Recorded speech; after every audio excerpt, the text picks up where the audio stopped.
Hi, my name is Teyonna Gore, and I am coming to you today to speak about a trauma I experienced. The trauma I battled for 9 years. Today, I have entered a season in my kingdom walk that allows me to share my story in order to help, save, and empower others.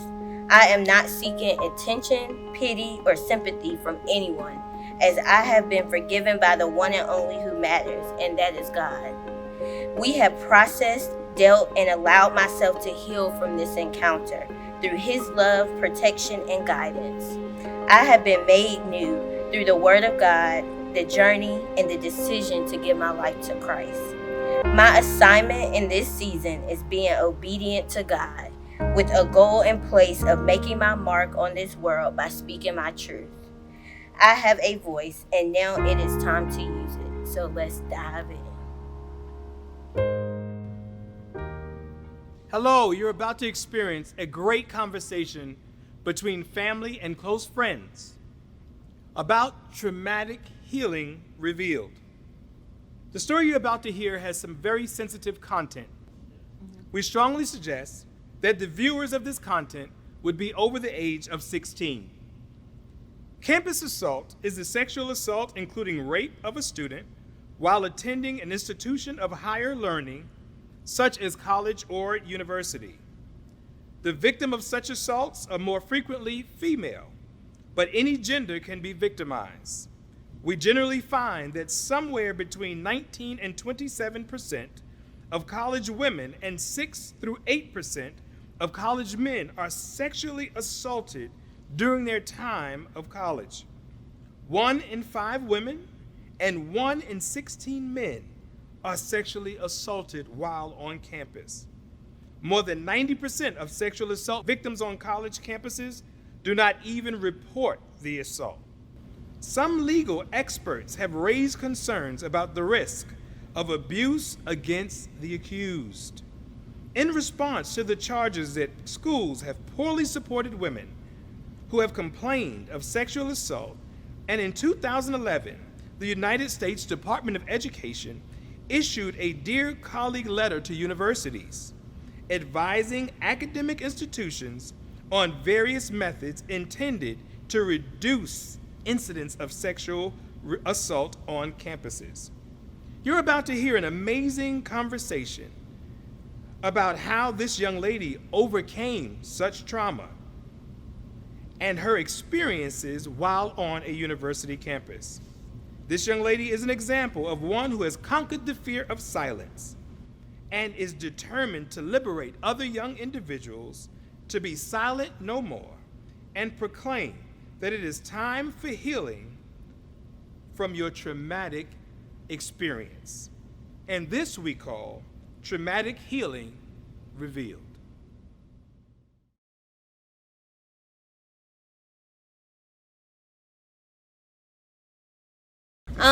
So, not so, probably a month ago, God just gave me a vision to stop being silent. Maybe the people of the incident and maybe 2 other people knew about the incident. And I was just so quiet. I tried to deal with the incident by myself, just hold it in. I figured it out. I felt like people would judge me if I told them what happened. I felt like people would say, "Oh, you're a liar. They don't believe you." Nowadays, it's whatever. But, at that point, that's how I felt. And so, I am here to just tell you about something I experienced in 2011, 9 years ago. A definitely different part of my life, a little bit of a darker part of my life. But I am glad to tell you I am just great now. So it was April 18th, 2011. So remember that day. It was about to be my 20th birthday. I was about to be 20, which means I was not technically legal to drink, but that's okay. But I was only 20, and me and my friend were supposed to go to the beach with my mom and her friend. And so we left, her house, and her mom was like, go straight to Teyonna's house, like go straight there. We still young, trying to be great. So did we do that? No, we did not do that. We definitely took a detour. There was another celebration, and we had gotten an invite to go to a hotel and just, turn up, drink, smoke, whatever, and just have fun, just celebrate my birthday and this. And me and my friend at first was like hesitant, like, I don't know. And I was like, well, I don't go nowhere unless you go. So I'm not going to go unless you go. And then we came to an agreement, like, okay, we'll just stay a little bit, stop by, say hi, da-da-da-da-da. We get there, that's not what happens. We also called my brother and was like, yo, you going to the hotel? And I don't remember what you said. I was like, nope. I was like, you know what? I'll probably ask who over there. Yes, that was the first question. And then ultimately it was no. Once certain individuals were named, it was no, but I didn't know that individual. And at that time, I wasn't as wise as I am now. So I ended up saying, all right, let's go. I'm about to turn 20. I ain't trying to be dry on my birthday. So we get to the hotel and, we're with family. These are all my friends that I know that from high school that I, grew up with through the high school year. So I wasn't really worried about anything. But there was a extra in particular guest, a relative of one of my high school friends that was there as well. And so we ended up drinking. I did, turning up a lot. And so my friend poured drinks, and at one point she was like, she didn't drink because she was the one who was driving. She wanted me to have a good time because it was my birthday. That was sweet though. That was real sweet, because most people, I was always the driver. Okay. You were yeah, and I was always the driver, so I was excited. Okay. Sorry. Mom, Back on track. Sorry. Why was your face like that? Oh, I was the driver. Once you got me that car, you always felt like, what? Go ahead and say it. She was pouring the drink. No. I reacted that way because you said, oh, that was sweet. Oh, okay. That's your mom. Yeah. Anyway, so she poured me like 2 drinks and I was good, but then I wanted more. I was like, yeah, I'm not, I wasn't feeling them, but liquor sneaks up on you, so I wasn't feeling them, and I was like, nah, I'm gonna take a shot, I'm gonna take an extra drink, I'm gonna do this, this is what I'm gonna do, I'm gonna be great. So I did, and I didn't smoke, or did I? Oh, okay. So I didn't smoke, but I did drink, and I was like, yeah, I'm going to do this. I'm going to drink. I'm going to get lit. And I turned up, but I don't remember how I got, like, sleepy after a while. But all I remember is I was knocked out cold. Like, I was knocked out. I don't know if you remember, like, after I was drinking so much, I think I was dancing at first. There was music. You were dancing, and then the girl, said that she wanted to go, and you said no, you were having fun, and you kept drinking. I don't remember when you fell asleep, but you just randomly fell asleep while everybody was still drinking. And me and her put you in a bit comfortable. We kept drinking basically, and I guess because you were asleep, our friend said that they'll just stay for a little bit so you could sleep, and then she would wake me up. And then y'all go do whatever y'all had planned. I remember too that like 2 of our friends were already knocked out on the floor because I went to sleep after them, right? Oh, okay. So I went to sleep first. Yeah. Okay. Well, cool. I went to sleep first, and then they went after. They were still. At a certain point at night, everybody was just tired. 2 of the friends decided to lay on the floor. Well, first, one friend laid on the floor. Mm-hmm. The other one, a close friend of ours, I told him to lay in the bed with you to keep an eye on you, make sure you're okay. And he said that he would. And then his relative got in the bed too, like, but our friend was in between you and that Relative. guy. Yeah. Okay. And somehow he convinced him to get out the bed. But that was when all the lights and the TV is off. And So it was dark. Yeah. And he ended up on the he floor. just got up and got on the floor. And so, honestly, at that moment, I didn't know which one got on the floor. Mm-hmm. Knowing our friend and how he is, I wouldn't expect him to be like, no. I mean, yeah, let me just get up and get on the floor. Because he had, Yeah. Y'all But know how liquor he is. does that. Though. I didn't expect it either, though, for real. But I guess reminds me of like how alcohol does that. You're not in your right mind. You're not thinking correctly, because I bet that if he wasn't intoxicated, he would have been like, He wouldn't have got on the Yeah, floor. Yeah. that's a You know part how of. he is. He Yeah. would Yeah. definitely What? Yeah, No. and so you and the girl was still up at Yeah. first, right? Y'all Yeah, were just, getting it on in the bed, freaking the sheets, as we call it. Yeah. It's okay, And, we all go had ahead. sex, And then, I mean, and then throughout the night, our friend kept saying, I hear something. And I would look and I would say, I don't see anything. Which friend? the Her. girl or the boy? Her. Yeah. Okay. Her.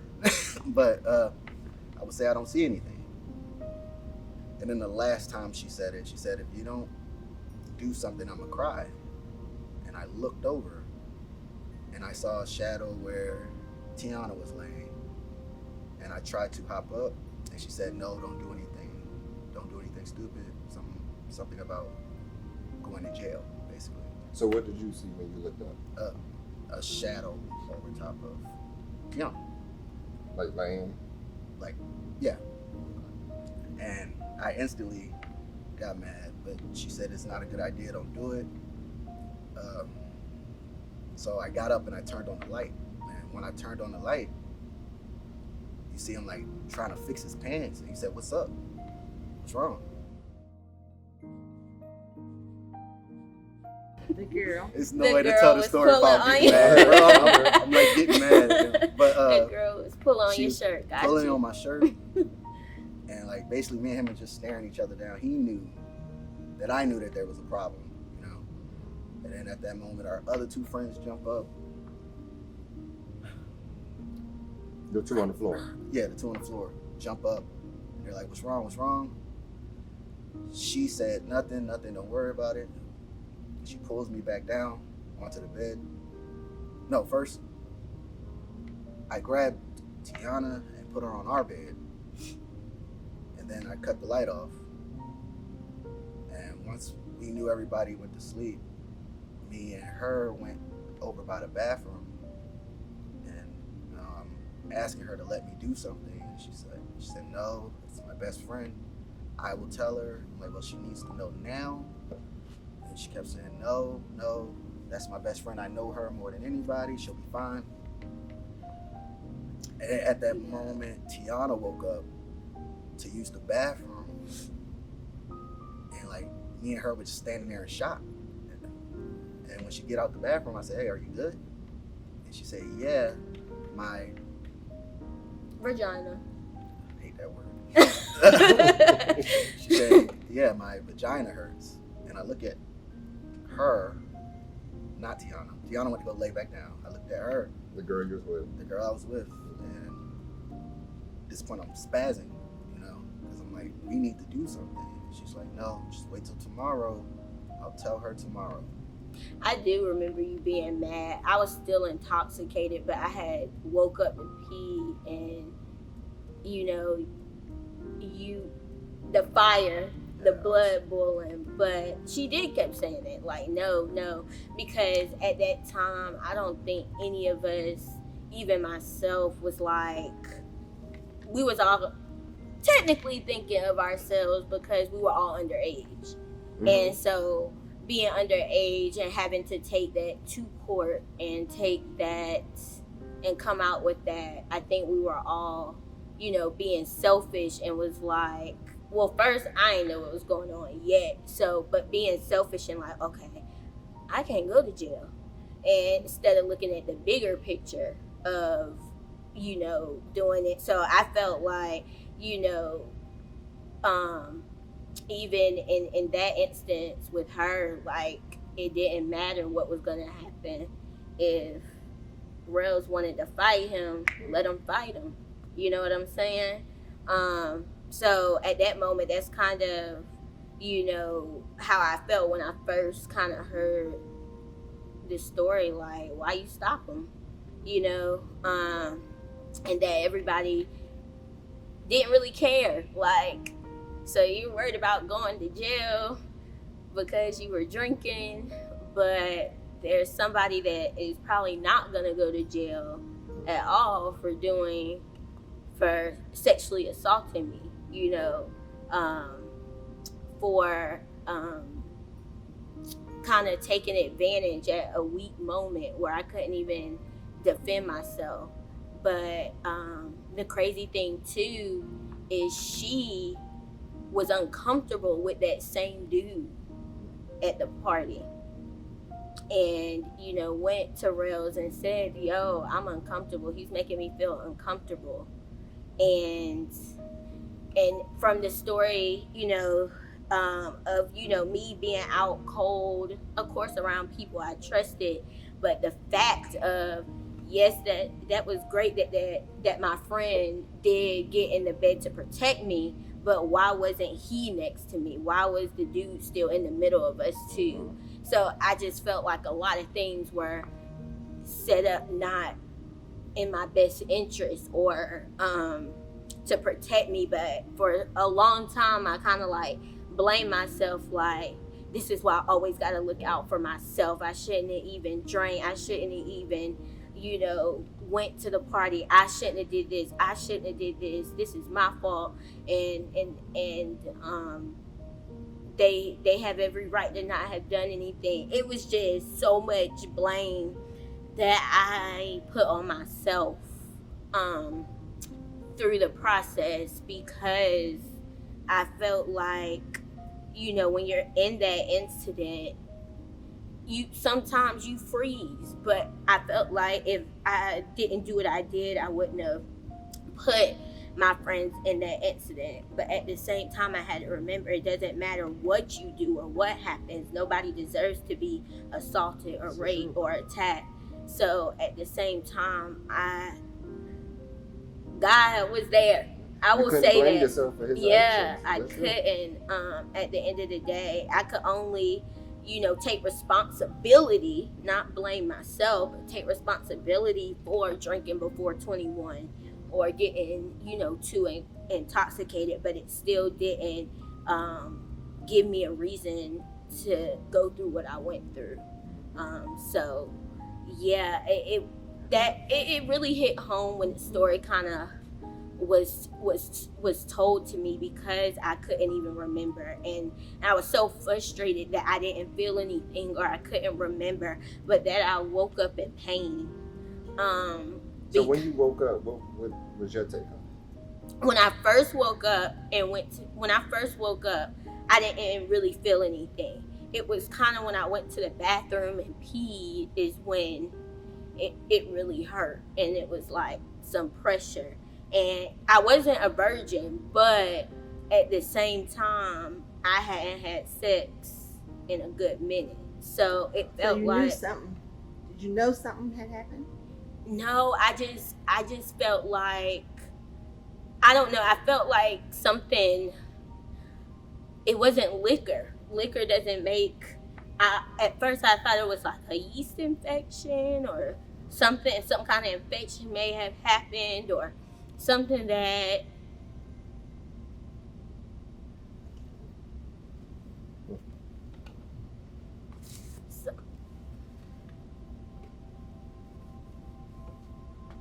something that I may have did or something. But at first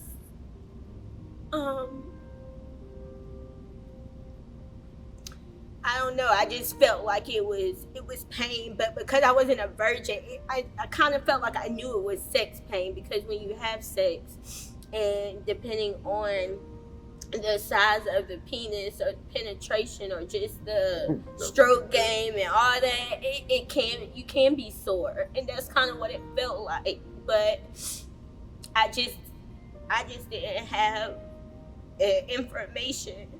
So, question: did you discuss this with your female friend that was there, or did you just kind of swallow it up, like maybe it was like discuss the incident or like the pain? The pain. Yeah. So before we left, I told her I was in pain. Like, she carried me out. I wasn't even able to walk out the hotel, so she carried me on her back out of the hotel room. And she laid me in the car, and she drove back to my mom's house. And honestly, I really can't. So nobody said anything in the hotel room because this girlfriend said, don't say anything. Is that why nobody said anything? Because this one person said, it's okay. Don't say anything. She's my best friend. I'll tell her she'll be all right. That hurt, because how is she gonna know that I was gonna be okay? So I guess my question is, let me work with me. The two on the floor didn't know anything at this point. The morning after that she woke up, no. The two on the floor didn't know anything. They didn't know anything. And at this point, when you left, just you and the best friend. Okay, so when you was telling the best friend, hey, I'm in pain, what was her response? I told her I was in pain, and she was like, I'll tell you later. And I was still drunk, so this was on the way home. I just kept saying, I'm in pain, but I was so drunk that if she did tell me then, I don't even know if I would have registered. Yeah. And she was like, I'm gonna tell you later. And we went back home and went to bed. I hadn't even showered yet, nothing. We just went to bed, woke up the next morning, and went to the beach. Yeah. And when we got to the beach, I wanted to shower that morning before we left for the beach. But she was like, no, don't shower.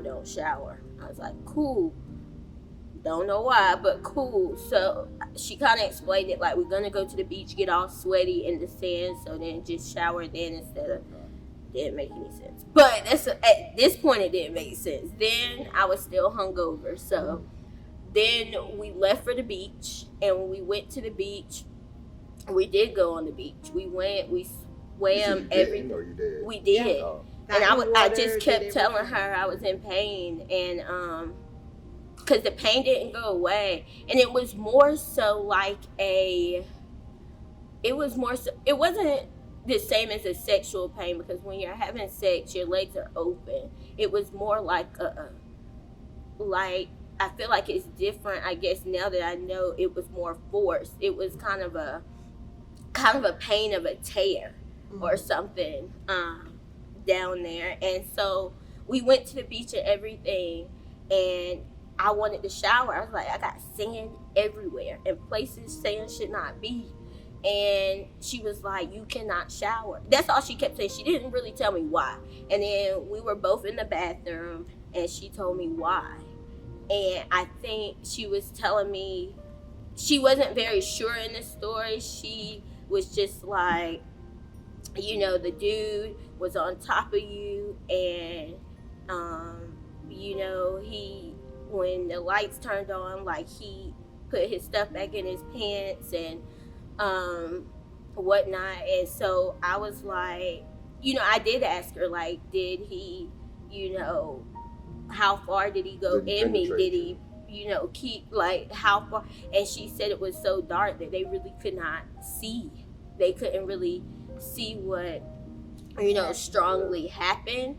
And I was just like, okay. I said, well, something happened, because this pain, wasn't normal. So, and it was starting to worry me because I was just like, I'm the type of person who's one, type 1 diabetic, so things don't heal as well or as quickly.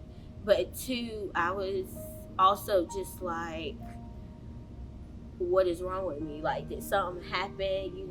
Like, is something going on women-wise that I need to just be aware of? Because I was in high school, so, we're just experiencing our hormones and our women issues and all this other stuff.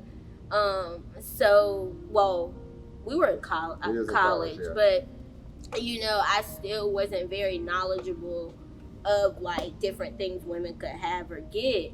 And so she was just like, I don't even know how I got to the point where I took a shower. I just think I was in such disbelief when she told me. I don't know. I almost felt like she was lying because I'm like, you let somebody do this and you did nothing? Is this like a prank? Is this like a joke?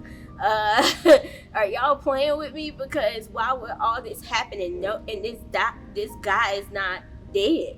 Like, he's just, nothing happened. And so I think I was in such disbelief. And 2, I had never been assaulted, so I didn't know that you shouldn't shower, you shouldn't do this, because they need that evidence. True. And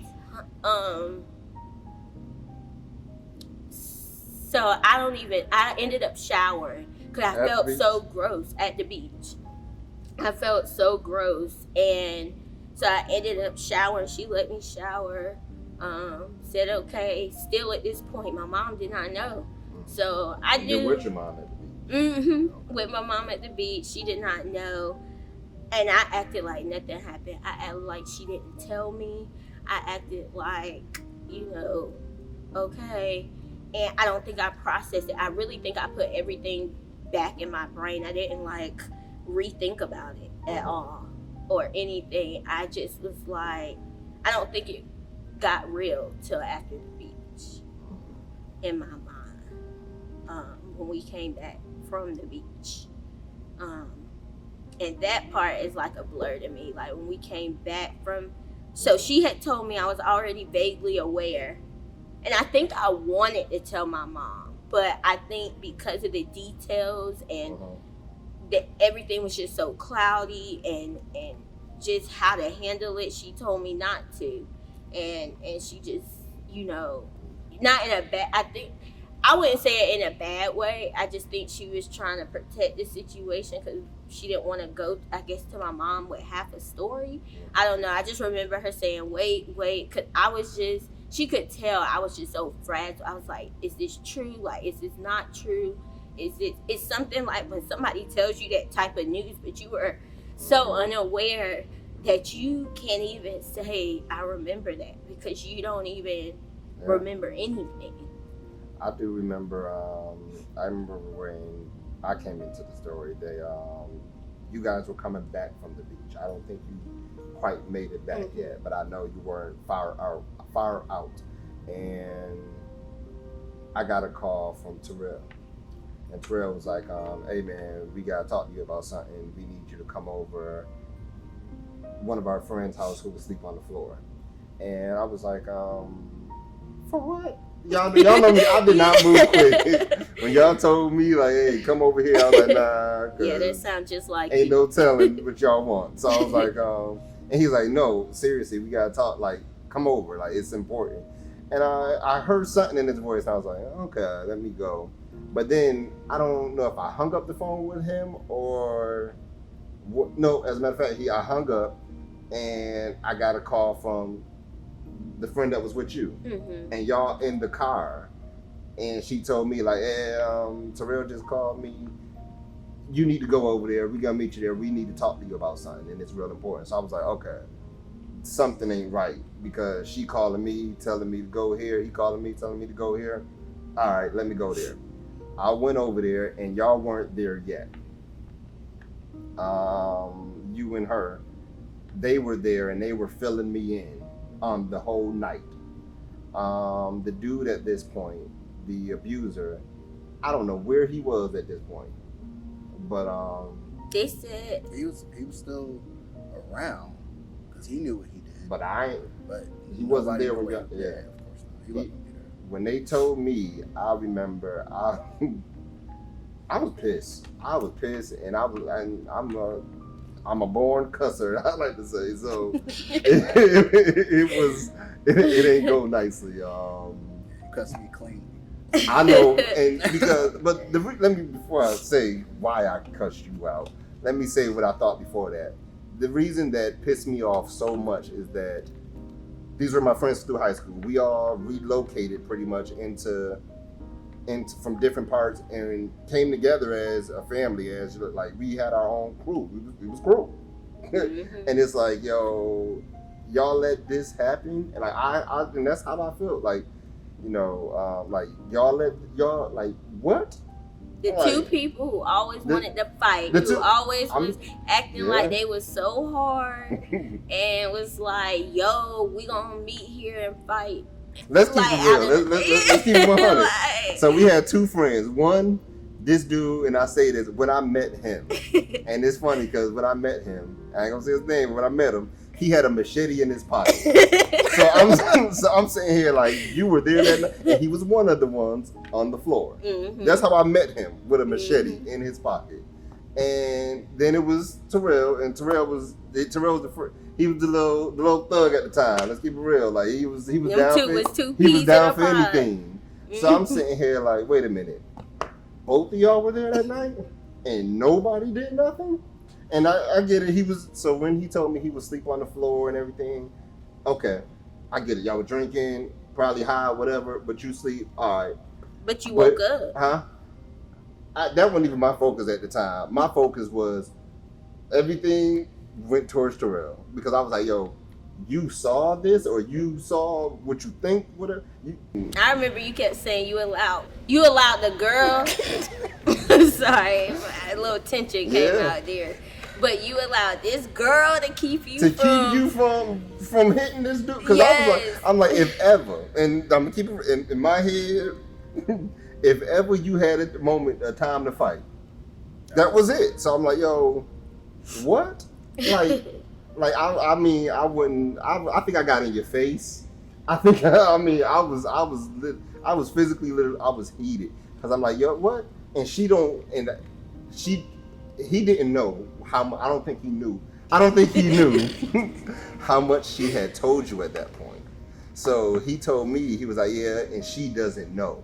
So I'm sitting here like, yo, y'all telling me Teyonna on the road here to find out that she was raped and don't know. So fast forward, you guys arrive back from the beach, and we all decide, let's go to your mom's house. We update you, and we go to your mom's house. When we got to your mom's house, I think you told her? I can't remember who told me, but I know that the friend who was the family member of the abuser, the parents were there. So we were all talking, and I guess they told you. They must have told me, and we were filling in the gaps. And I immediately wanted to call the police. I didn't know where this abuser was. Had he left town? What was what? I just feel like we needed to get the law involved. So, and get her checked out, to see what was going on. So we called the police. We filed a report. I think the parents, those other parents, talked to the police as well, and we went to get to the doctors to get checked out. And because it had been days, you had showered or whatever, there really wasn't much evidence left. So at that point, they could tell that there had been something inserted, but not like any ejaculation or things like that. So they gave me so much medicine, pills, just to protect me from diseases, pregnancy, just in case, protect from STDs or anything like that. Yeah. And so everybody had left, everybody departed. I, stopped talking to them. You stayed to take me back to school. I want to say So- we rode home together. I Yeah, think. we Yeah, went from there. Oh, we did. Yeah, Yeah. because you were driving. I ain't no reason for me to catch the train. I'm like, we going to a couple neighborhoods apart. Yeah. Yeah, so we came back from school together. So then, yeah, you I stayed drove back. You drove me back to school, and with the pills, we had to make that pit stop real quick because We was I stopping. ain't gonna lie, like I shitted everywhere. Okay, I'm so sorry. We have got to be transparent about you that. Okay? had some I had from side one effects of the medication. No, I shit it everywhere, like everywhere. Tyran, if he would not have pulled over and made it to that Arby's, I was literally, I would have stole the car. I was literally yelling at you like, you got to pull over. He said we almost there, and I think I just like beat you up, and I got the Arby's and did not make it. And I told the Arby's person, I said, I'm sorry, good luck in the bathroom. No. And we had to get me a change of clothes and everything to go back. Yeah. I didn't know what that medicine was about to do, but it messed me up. But then that's what they said it was supposed to do. Right. So yeah, then So once you got back, we got back to school, and this is where the crazy healing journey Begin. realization comes into play. We got back to school, and I literally lost it.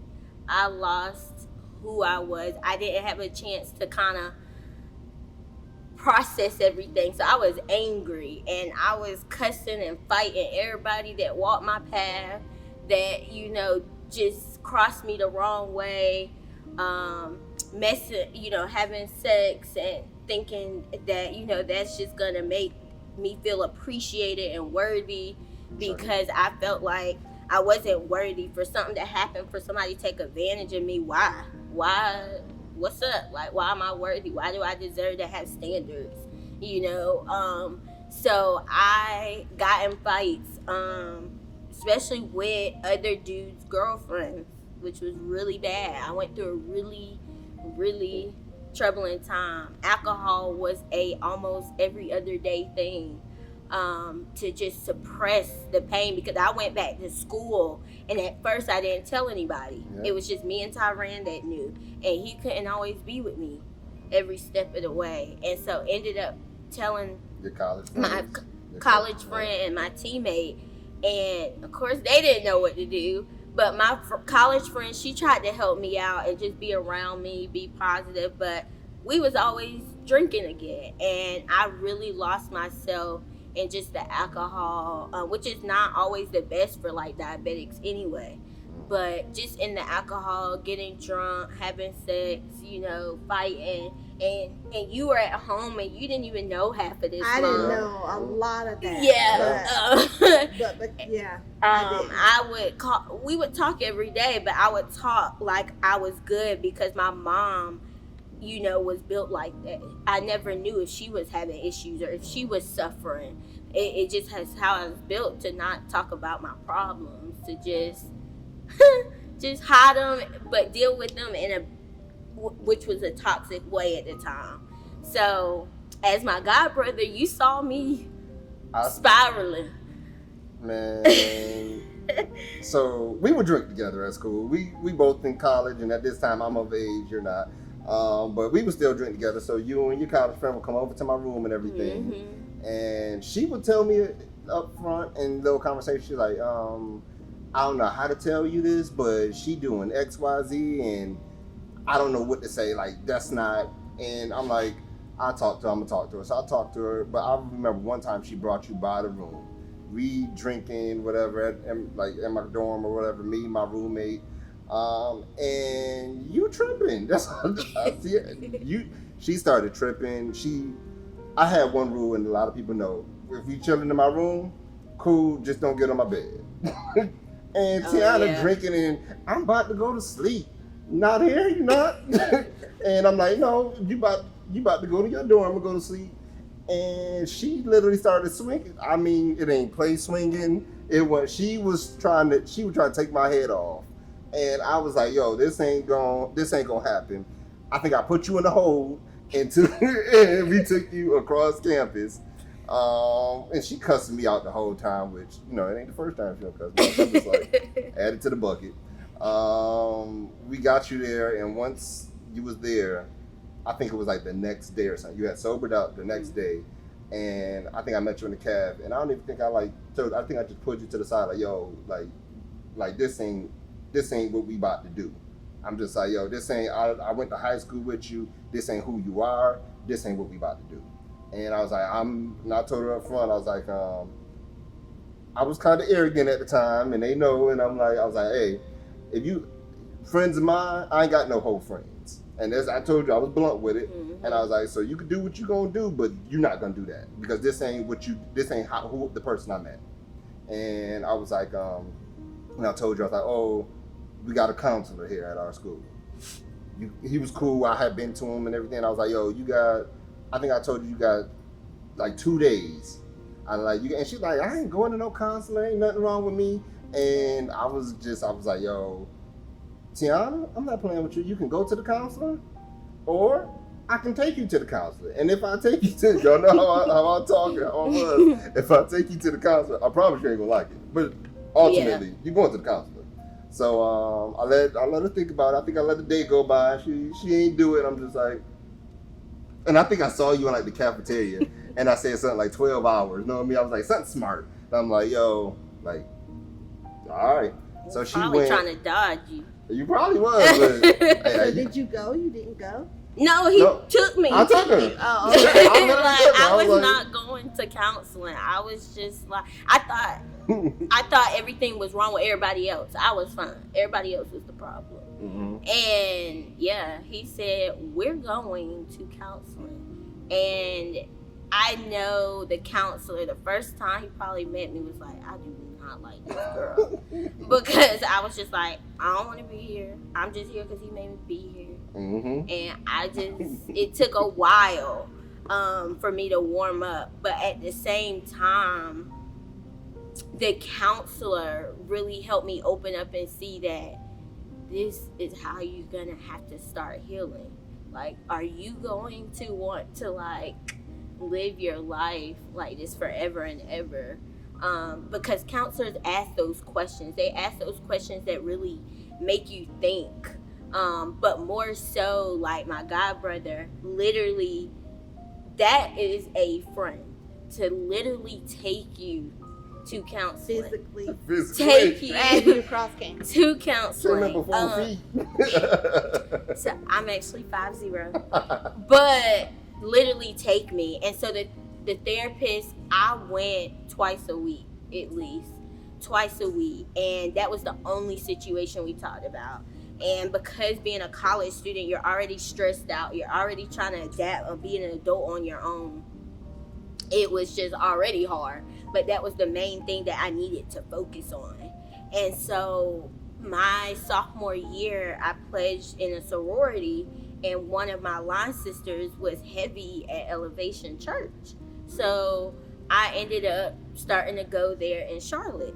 And that is where I felt like the healing was going to come into place.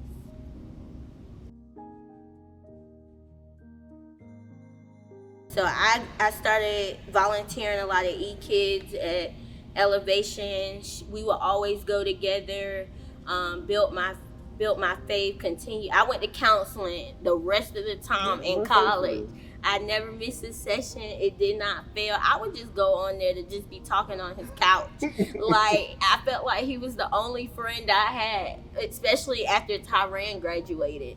So I was just like, this is my best friend right now, because I was a private person to where I wasn't going to tell nobody what I was going through. And because I didn't want to tell nobody, I always had this tough skin where I was just like, I'm good. Like, I'm fine. So I have a question about your healing process in college. Was the healing more focused on the incident of what happened and how it affected you, like, or how the incident changed you and made you, like Tyran said, you came back to college and you were just, wow. Did it were you talking about those types of things with the counselor as well, or? Yeah, it was more so how I was still trying to figure out who I was before the incident, because it wasn't like drinking or smoking and all that was a part of me either. I was just trying to keep up and fit in with the people, the crowds, you know. I had a mom. I was raised in church, so it was like smoking. What are you doing? It was one of those kids who are Christian. Sometimes when you grow up in church and you fall off the bandwagon. So the process was more so to help me refine myself again, but I couldn't do that if I didn't heal from all the anger and blame that I was putting on myself.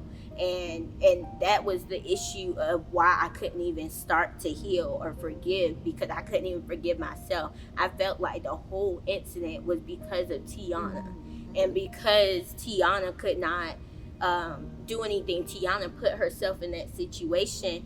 That's why I drank. I said, okay, this is who Teyonna is, so that's what I'm gonna do.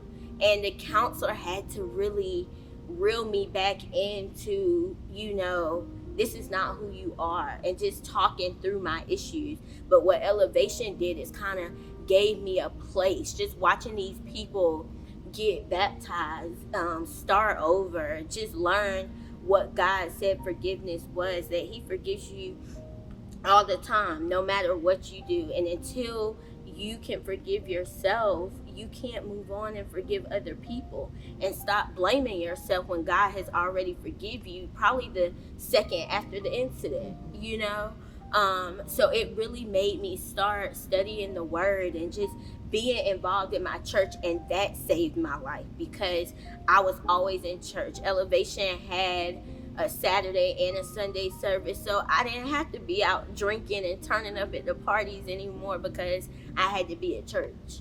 So I think it really kind of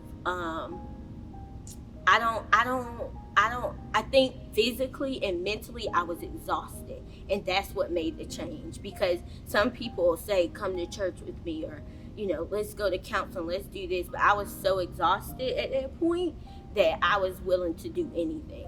I was exhausted. I remember this day, I felt like you had a breakdown. We was talking, and I ain't never forget it, because you were like, you were crying, and you were like, he took everything from me. You're like, I lost my best friends over this. Because at that point, you and the female, I don't think y'all talked anymore, and you ain't messed with Terrell, and like everybody who was pretty much there, you was like the only one. And that, I felt like seeing that, like you were still holding on to that. Like he snatched everything. Like all your close friendships from, I could trust nobody. And I can say at school, as you went to your counseling sessions, I didn't know you were going to church like that. But I know at some point something changed. Mm-hmm. And it was like, yo, you started becoming calm with it. Because I would tell, you know, me and the two other parties, me and the homegirl, me and Terrell, we got over it. We had to get over, we worked through it. You know what I mean? I was mad. This what I said this. Let's move forward. Yeah. So as we would come home at different times, or you would just be in the dorm and he'd call or she'd call, you'd be like, you would throw a whole attitude at first, but then it was like you didn't. And I thought like that kind of made me like something you used to, like in the process of trying to heal from it. Like I'm still mad. Why are you talking to them? Why are you talking to this person? Yeah. And then it just like, and I'm like, I'm still having my same conversation. Like she tripping in the background, but yeah. And you know, I started noticing that you wouldn't trip. You stopped tripping. It's something, but you stopped tripping. Yeah. I think that changed. College was the start, and that changed my life. Having my line sister take me to Elevation, having you take me to counseling. But I just felt like that was the beginning of the journey. And then after college, I still was struggling. I was still low-key drinking a lot, fighting. I hadn't really gotten over it like I thought I did. I was still in counseling, struggling, you know, just being crazy. So it wasn't until I moved here in 2018 and started to come back. First, when I moved here, my mom couldn't get me to come back to WOCC because I was going through a lot suicidal wise, and I was trying to tell my mom, but I just felt like she would be in denial because I told her I needed help a long time ago, and I was angry, and she I don't think could really understand because she wasn't always around me to see it. So I was just like struggling with a lot of things, suicidal, and just with trying to let go of Charlotte and the people there, that I didn't want to go to WOCC. I kept going back to Charlotte for Elevation. I just felt like there was no change. It was like, no, why am I gonna do that? And well, looking back on it now, for me with her healing, like I said, when you guys went back to college, yes, I still checked in on her from a physical standpoint, but I think I began to just kind of put it out of my mind, to where you more recently talk about your counseling and your healing and bringing it back up. I even had questions, like I didn't remember what happened, or I didn't remember this, or I remembered only certain pieces of it. But it really helped me to see, or put the pieces to the puzzle together of how angry you were from that point probably up until you gave your life to Christ when you got baptized recently. Mm-hmm. Is when I really started seeing a change, because even there were little spurts of anger, here and there that still cropped up. And I did not attribute it to this situation until recently when we had a conversation. So her recent healing has allowed me to heal, because I felt like I blocked it out. It's like I didn't want to think about it anymore. Suppressed it. Yeah. But you going through it now and wanting to help other people, help me to heal, or see it in a different light, and want to support you to help others. Yeah, I felt like when I was attacked, I felt like anybody that tried to attack me, I'm gonna attack you back. Like, and it wasn't always an attack. It wasn't always somebody yelling at me. It could be somebody trying to help me or correct me, and I didn't care, because after that attack, everything felt like an attack. And it was when I came back here and finally started, like, my mom did not give up about, I'm going to church to do this, I'm going to church to do that, oh, I'm going to church. You're always at this church. And so, we was just going through it. So I just eventually came. I said, okay, I'm going back. I mean, we've been going for so long. She didn't get why I didn't want to come back, but I was like, all right, I'll come back. And then I kept telling her, I don't like it. I don't like hanging around y'all old folk. I don't have no young adults. I don't know nobody. I don't want to always be with my mama. I'm not going to catch no man trying to be with my mama all the time. They going to already think I'm younger because I don't look 28. It was just so many things. I was just like, yeah, no. And so then she met a girl at our church, and the young adults went out to eat or something, and I went.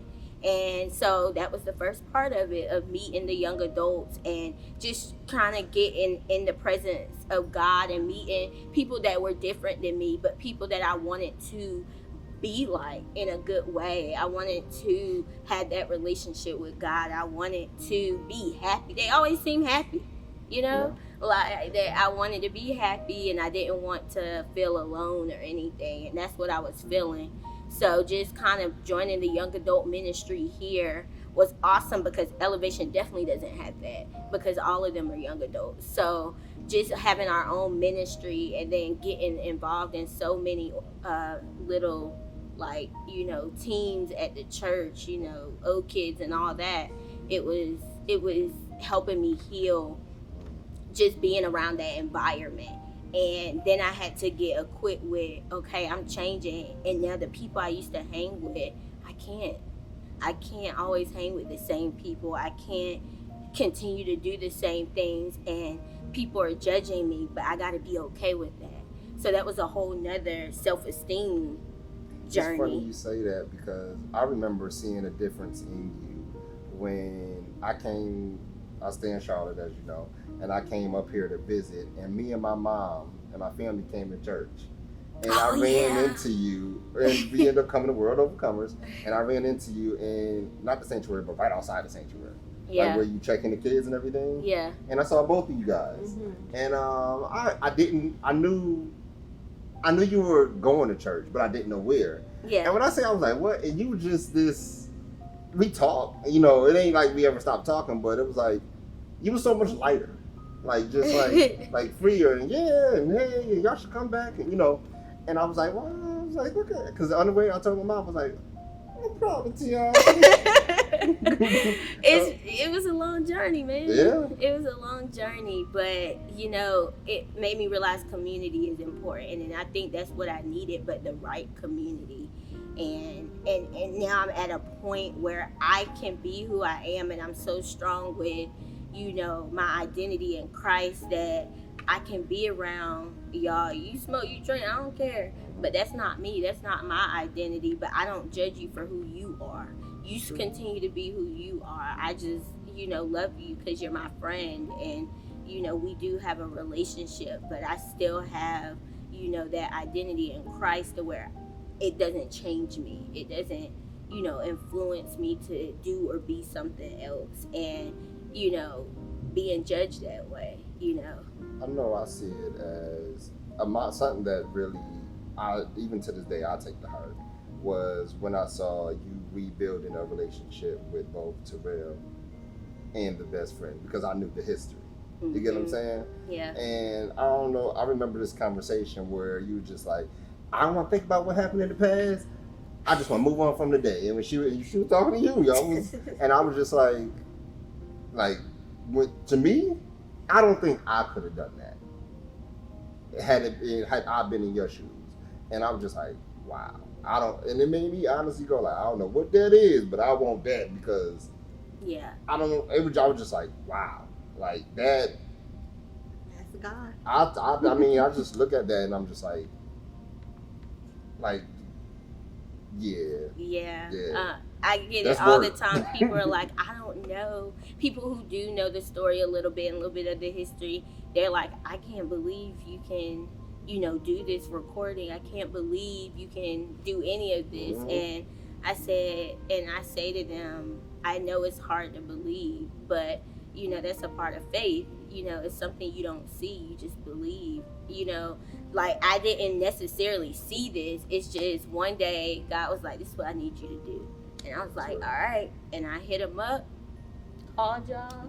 And it's just amazing for these people to be here. My mom, it took a whole month and a half weekly Zooms with y'all to get to this day. It took weekly talks about this to get to this day. It's not like I said, okay, can you do this? And we came on this thing and did this. It took Zooms. It took therapy. I done gave you scripture homework.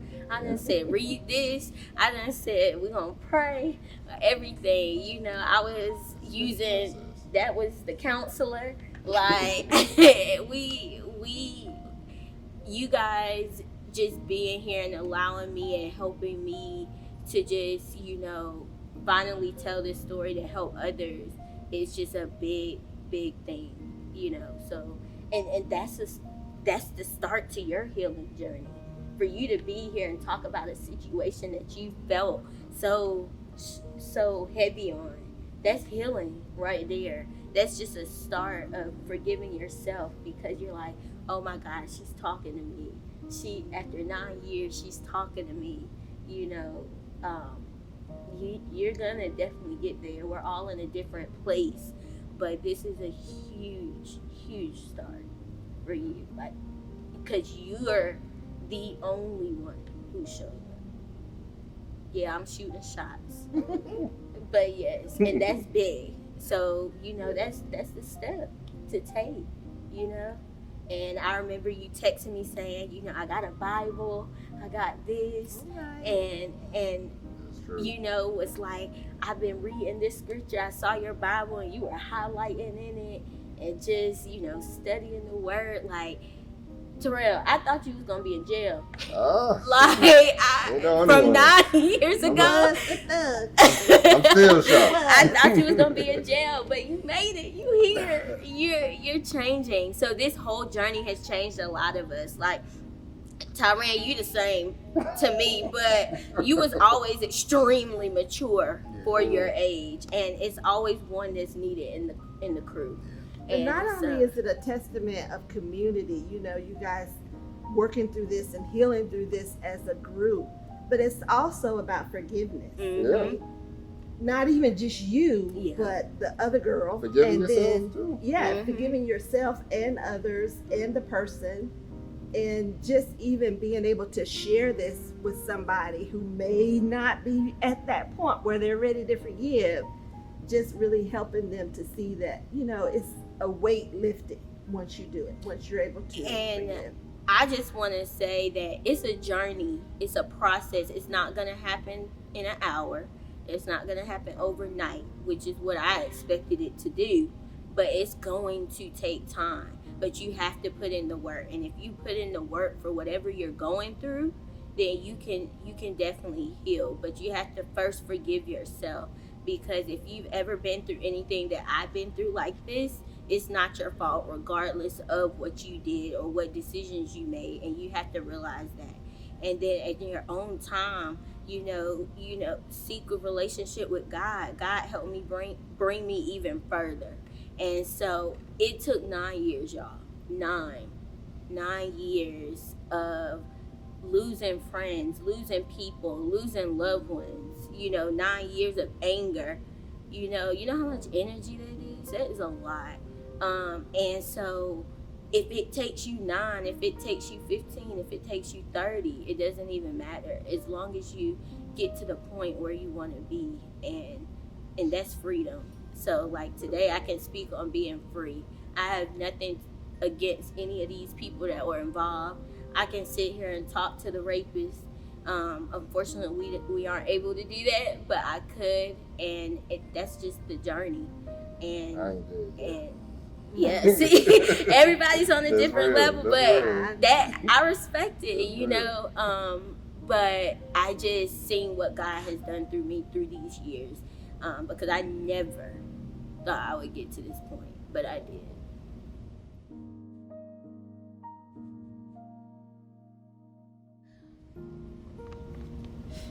On April 18, 2011, we all suffered a trauma, but we all did not play a role of not taking action. That day you left me, you did not play the role of my friends that my mother and I considered family. You did not save me from a monster. And yes, although I played a role of consuming too much alcohol, and I take ownership for that, I forgave myself for making the decision I did. I also forgive y'all for killing me mentally, physically, and emotionally, because after that event, I was broken. All I kept replaying is the people that I love, I known since 9th grade, that I felt I grew up with through high school, the people I trusted and called family, the people my mom trusted to take care of me in her absence, had destroyed me. They did not protect me when I could not have protected myself, regardless of the mistakes and decision I made. They did not stop it. They left me to be scared for life. In that moment, I thought I would never get to this point. I became an unofficially diagnosed alcoholic to hide my pain. I used sex to try to feel better or worthy of my worth I lost, and the identity that I could not find. I did not believe that God could save me from this one. I kept asking, why did he let this happen to me? I could not trust anyone, not even my own mother. I fought any and everyone, all the time. Verbally, physically, mentally, and socially. I was angry. I hated you all. I hated the world, and even myself. I never wish I knew y'all and didn't care if I ever saw y'all again or what you were going through. But most of all, I no longer wanted to live. I did not see a purpose, a reason, and I didn't feel worthy to be alive.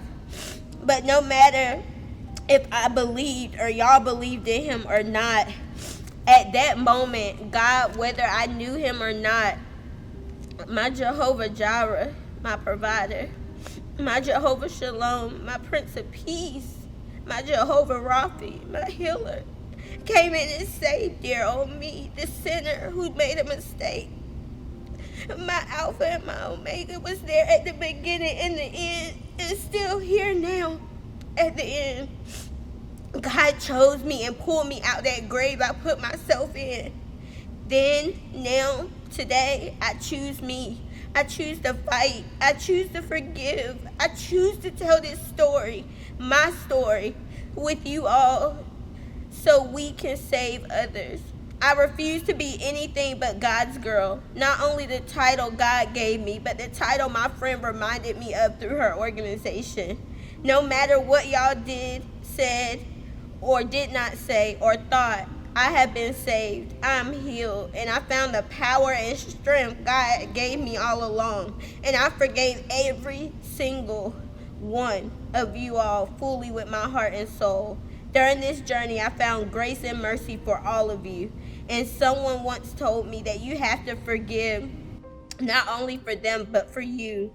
People make mistakes big and small, but we are all human, and it's not healthy nor a part of my kingdom walk to hold grudges, because in the end, you will only destroy yourself. Peace is important and can be found in something I learned called forgiveness. Again, I forgive you all. I forgive y'all for me. I forgive y'all for my peace. But most of all, I forgive y'all because God asked me to, in the process of identifying who I am in this kingdom walk, to be free and help others. We are so glad that you listened to a great conversation between someone who overcame such a traumatic experience. These empty chairs represent just a few of the many people who have encountered sexual assault while they were on a college campus. The purpose of this conversation was to let you know that you too, or anyone that you know, or anyone that you're connected to, can also be healed from a traumatic experience while on the college campus. We don't only want you to just view this and look at it as another conversation, but we wanted you to share an experience of how you can overcome and help so many others. On behalf of Teyonna Gore, we want to say thank you so much for watching. Be blessed.